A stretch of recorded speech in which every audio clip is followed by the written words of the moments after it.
ಅನ್ನುವಂಥದ್ದನ್ನು ಕೂಡ ಪಟ್ಟಣ ಮುಂದುವರಿಸಿದ್ದಾರೆ. ಇತ್ತೀಚೆಗೆ ಒಂದು ಕಾರ್ಯಕ್ರಮದಲ್ಲಿ ಕಮಲ್ ಹಾಸನ್ ಮಾತನಾಡ್ತಾ ತಮಿಳೇ ಕನ್ನಡಕ್ಕೆ ತಾಯಿಯಂತೆ ಇಂಥ ಒಂದು ಅಸಂಬದ್ಧ ಹೇಳಿಕೆಯನ್ನು ಆತ ಕೊಟ್ಟ. ಆದರೆ ಅದೇ ತಮಿಳುನಾಡಿನಲ್ಲಿ ಈ ಕಮಲ್ ಹಾಸನ್ನು ಒಬ್ಬ ವಿತಂಡವಾದಿ, ಈತ ತೀಟೆಗೋಸ್ಕರವಾಗಿ ಹುಚ್ಚುಚ್ಚು ಹೇಳಿಕೆಯನ್ನು ಕೊಡ್ತಾರೆ, ಈ ಆತನಲ್ಲಿರುವಂಥ ತೀಟೆಯನ್ನೇ ಸಿನಿಮಾವನ್ನು ಮಾಡ್ತಾನೆ ಅಂತ ಹೇಳಿ ಇಡೀ ತಮಿಳುನಾಡಲ್ಲಿ ಆತನನ್ನು ತಿರಸ್ಕಾರ ಮಾಡಿಬಿಟ್ಟಿದ್ದಾರೆ. ಕಮಲ್ ಹಾಸನ್ನು ಕಳೆದ ಅಸೆಂಬ್ಲಿ ಚುನಾವಣೆಯಲ್ಲಿ ನಿಂತಾಗ ಆತನ ಪಾರ್ಟಿ ಮಾತ್ರ ಅಲ್ಲ, ಆತನನ್ನು ಸಮೇತವಾಗಿ ಸೋಲಿಸಿಬಿಟ್ಟಿದ್ದಾರೆ.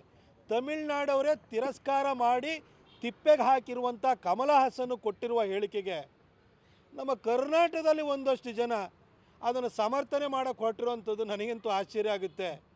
ತಮಿಳುನಾಡೇ ತಿರಸ್ಕಾರ ಮಾಡಿರುವಂಥ ವ್ಯಕ್ತಿಯ ಮಾತನ್ನು ನೀವು ಸಮರ್ಥನೆಗೆ ಹೋಗ್ತಿದ್ರಲ್ಲ, ನೀವು ಈ ನೆಲ ಜಲದ ಉಪಯೋಗವನ್ನು ಪಡ್ಕೊಂಡು ಇಲ್ಲಿನ ಅನ್ನ ಊಟ ಮಾಡಿ ಇಲ್ಲಿಯ ಒಂದು ಕನ್ನಡ ಭಾಷೆಯಿಂದಾಗಿ ನೀವು ಇಷ್ಟೆಲ್ಲ ಬೆಳೆದು ಆ ತಿರುವಾಕಿನ ನೀವು ಸಮರ್ಥಿಸ್ತಾ ಇದ್ದೀರಲ್ಲ, ನಿಮ್ಮ ಬಗ್ಗೆ ಏನು ಹೇಳಬೇಕು ಅಂತ ನನಗೆ ಗೊತ್ತಾಗ್ತಿಲ್ಲ. ಆದರೆ ಕನ್ನಡದ ಬಗ್ಗೆ ಹೇಳಬೇಕು ಅಂತಂದರೆ ಕನ್ನಡಕ್ಕೆ ತಮಿಳು ತಾಯಿನಾ?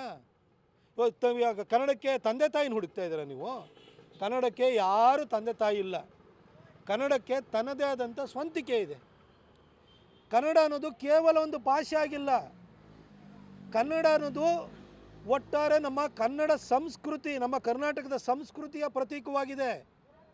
ಇದು ವ್ಯಕ್ತಿಗಳ ನಡುವೆ ಸಂವಹನ ಮಾಡಲಿಕ್ಕೆ ಇರುವಂತಹ ಒಂದು ಭಾಷಾ ಮಾಧ್ಯಮ ಮಾತ್ರ ಅಲ್ಲ.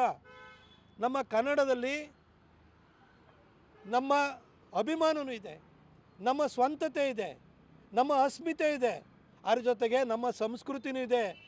ನಮ್ಮ ಕನ್ನಡಕ್ಕೆ ಮಾತ್ರ ನಮ್ಮದೇ ಆದಂತಹ ಸ್ವಂತ ಬಾವುಟ ಇದೆ.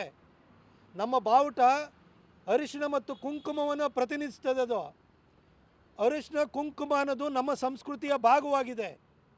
ಕನ್ನಡಕ್ಕೆ 8 ಜ್ಞಾನಪೀಠ ಪ್ರಶಸ್ತಿಗಳು ಬಂದಿದ್ದಾವೆ, 2 ಸರಸ್ವತಿ ಸಮ್ಮಾನ ಬಂದಿದ್ದಾವೆ, ಅಸಂಖ್ಯಾತ ಕನ್ನಡ ಕೇಂದ್ರ ಸಾಹಿತ್ಯ ಅಕಾಡೆಮಿ ಅವಾರ್ಡ್ಗಳು ಬಂದಿದ್ದಾವೆ.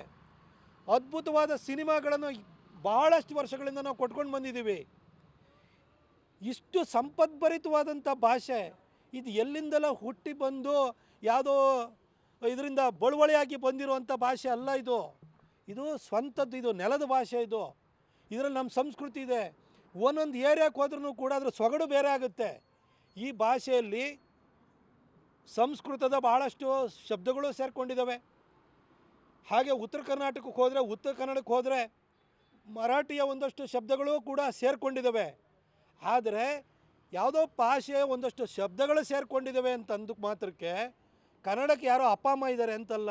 ಇದು ಸ್ವಂತ ಭಾಷೆ, ಇದು ನೆಲದ ಭಾಷೆ. ನಮಗೆ ಸ್ವಂತಿಕೆ ಇದೆ, ಇದಕ್ಕೆ ಇತಿಹಾಸ ಇದೆ, ದೊಡ್ಡ ಪರಂಪರೆ ಇದೆ.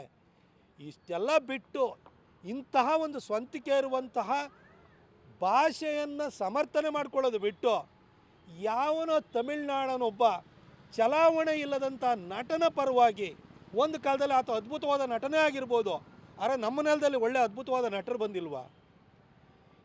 ಇಂಥ ಒಂದು ಹಿನ್ನೆಲೆಯನ್ನು ಇಟ್ಕೊಂಡು ಕೂಡ ಆ ಕಮಲ್ ಹಾಸನ್ನ ಸಮರ್ಥನೆ ಮಾಡಲಿಕ್ಕೆ ನಮ್ಮ ನಟ ನಟಿಯರು ಹೇಳಿಕೆಯನ್ನು ಕೊಡ್ತಾರೆ ಅಂದರೆ ನಿಮ್ಮ ಬೌದ್ಧಿಕ ದಿವಾಳಿತನವನ್ನು ತೋರುತ್ತೆ. ನೀವು ಬರೀ ಸಿನಿಮಾ ಮಾಡಿದರೆ ಹೊರತು ಕನ್ನಡದ ಹಿನ್ನೆಲೆನೇ ತಿಳ್ಕೊಳ್ಳಿಲ್ಲ ಅಂತ ನನಗನ್ನಿಸುತ್ತೆ.